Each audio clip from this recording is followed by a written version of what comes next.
World cup విజేత శ్రీచరణికి AP ప్రభుత్వ సత్కారం అందింది. వరల్డ్ కప్ లో సత్తా చాటిన శ్రీచరణికి ప్రభుత్వం తరపున 2.50 కోట్ల నగదు బహుమతి లభించింది. కడపలో 1000 చదరపు గజాల విస్తీర్ణంలో ఇంటి స్థలం కేటాయింపు మరియు రాష్ట్ర ప్రభుత్వంలో గ్రూప్ 1 హోదాలో నియామకం ఉత్తర్వులు జారీ చేసింది. 2025 వరల్డ్ కప్ లో విజయం సాధించిన జట్టులో ఉంటూ కీలక పాత్ర పోషించిన శ్రీచరణికి అయితే ప్రభుత్వం నుంచి మంచి సత్కారం లభించిందనే చెప్పాలి. ఇదే అంశంపై పూర్తి సమాచారం మా స్పోర్ట్స్ అనలిస్ట్ వెంకట్ అందిస్తారు. చెప్పండి వెంకట్, ఇప్పుడు ప్రస్తుతం శ్రీచరణికి ప్రభుత్వం నుంచి మంచి సత్కారం అందిందనే చెప్పాలి. దీనిపై మీ దగ్గర ఉన్న సమాచారం ఏంటి?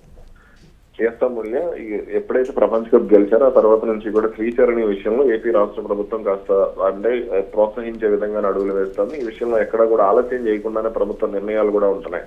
గెలిచిన తర్వాత వెంటనే ఆమె ఇక్కడికి అమరావతి రావడం, అమరావతి వచ్చిన తర్వాత మిథాలీ రాజ్తో కలిసి వెళ్లి ముఖ్యమంత్రిని అలాగే మంత్రి నారా లోకేష్ ను కలవడం, ఆ రోజే ఆమెకు ఏదైతే నగదు ప్రోత్సాహం ఉందో 2.50 కోట్లు 2.50 కోట్ల నగదు బహుమతిని ప్రకటించడం, అలాగే కడపలో ఆమె స్వస్థలమైనటువంటి కడపలో 1000 చదరపు గజాల విస్తీర్ణంలో గృహస్థలం ఇల్లు కట్టుకోవడానికి ఒక ఇది కూడా భూమి కూడా కేటాయించడం, అలాగే రాష్ట్ర ప్రభుత్వాలు అంటే ఆమెకు భద్రత ఉండాలి, భవిష్యత్తులో ఒకవేళ ఆమె ఆడినా ఆడకపోయినా సరే ఆమెకు భవిష్యత్తులో భద్రత ఉండే విధంగా అంటే ఈ ప్రపంచ కప్ రావడంలో కీలక పాత్ర పోషించింది కాబట్టి రేపొద్దున ఒకవేళ ఏదన్నా గాయాలయ్యో లేదంటే అర్థంతరంగా రిటైర్మెంట్ తీసుకోవాల్సి వచ్చి లేదా జట్టులో చోటు ఫామ్ కోల్పోయి ఇబ్బంది పడినప్పటికీ జీవితానికి సంబంధించి ముందుకెళ్ళడానికి ఎటువంటి ఇబ్బందులు ఉండకుండా గ్రూప్ 1 హోదాలో ఉద్యోగం ఇవన్నీ కూడా ఇవ్వాలని నిర్ణయం తీసుకున్నారు. ఈ నేపథ్యంలోనే ఆమెకు తాజాగా ఇవన్నీ కూడా కేటాయిస్తూ జీవో రిలీజ్ చేశారు. మొత్తం మరి ఇప్పుడు చూసుకుంటే మరి ఇప్పుడు గ్రూప్ 1 పోస్ట్ లో ఏది దక్కే అవకాశం ఉందంటారు? ఏ పోస్ట్ ఇచ్చే అవకాశం ఉందంటారు? సాధారణంగా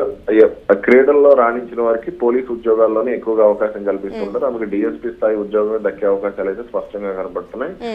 దీనికి సంబంధించి ఇప్పటికే మనం హైదరాబాద్ లో మహమ్మద్ సిరాజ్ గానీ గతంలో పివి సింధుకి ఇలా కొంతమందికి ఇదే తరహాలో ఉద్యోగాలు కూడా ఇవ్వడం జరిగింది. ఆమెకు కొంత ఇది పరిపాలనకు సంబంధించిన ఉద్యోగాలు ఇచ్చారు. ఇప్పుడు ఈమెకు మాత్రం ఈ క్రికెట్ లో రాణించిన వాళ్ళకి ఎక్కువగా పోలీసు ఉద్యోగాలను ఇస్తూ ఉంటారు. గతంలో మనం మహేంద్ర సింగ్ ధోని చూసినా లేదంటే ఇంకా మరికొంతమంది ఆటగాళ్ళు చూసినా ఇట్లా పోలీసు తరహా ఉద్యోగాలు ఇస్తూ ఉంటారు. శ్రీచరణి విషయంలో కూడా అదే జరిగే అవకాశాలు అయితే ఉన్నాయి. Right, thank you Venkat. ప్రస్తుతం అయితే వరల్డ్ కప్ లో సత్తా చాటిన శ్రీచరణికి ప్రభుత్వం తరపున 2.50 కోట్ల నగదు బహుమతి లభించింది. కడపలో 1000 చదరపు గజాల విస్తీర్ణంలో ఇంటి స్థలం కేటాయింపు జరిగింది. రాష్ట్ర ప్రభుత్వంలో గ్రూప్ 1 హోదాలో నియామకం ఉత్తర్వులు కూడా జారీ చేశారు. 2025 వరల్డ్ కప్ లో విజయం సాధించిన జట్టులో ఉంటూ కీలక పాత్ర పోషించిన శ్రీచరణికి ఆంధ్రప్రదేశ్ ప్రభుత్వం సత్కారం ప్రకటించింది. ఆమె ప్రతిభను మెచ్చిన ఆంధ్రప్రదేశ్ ప్రభుత్వం భారీ నజరానా ప్రకటించింది.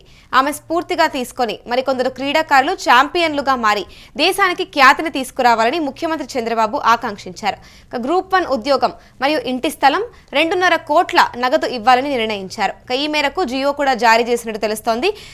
యూజువల్ గా చూసుకుంటే గ్రూప్ 1 లో మోస్ట్లీ క్రీడాకారులకు పోలీస్ ఉద్యోగాలు దక్కే అవకాశాలు కనిపిస్తున్నాయి. ఇప్పుడు శ్రీచరణికి కూడా ప్రభుత్వం ఇస్తున్న గ్రూప్ 1 పోస్ట్ లో మోస్ట్లీ డిఎస్పీ పోస్ట్ వచ్చే అవకాశాలు ఉన్నాయని కూడా ప్రచారం నడుస్తుంది.